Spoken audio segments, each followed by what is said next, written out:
వివాహ బంధానికి అర్థమే లేకుండా చేసిన ఓ అమానవీయ ఘటన చైనాలో వెలుగులోకి వచ్చింది.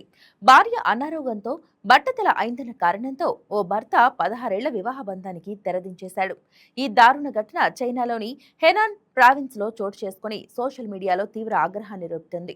హెనాన్ కు చెందిన లీ అనే 36 ఏళ్ల మహిళ 16 ఏళ్లుగా కుటుంబమే ప్రపంచంగా జీవించింది. భర్త పిల్లల కోసం తన జీవితాన్ని అంకితం చేసింది. కానీ 2 ఏళ్ల క్రితం ఆమెకు విటిలిగో అనే దీర్ఘకాలిక చర్మ వ్యాధి సోకింది.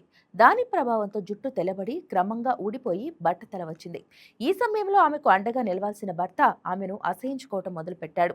ఆసుపత్రికి తీసుకెళ్లలేదు, చికిత్సకు ఖర్చు పెట్టలేదు.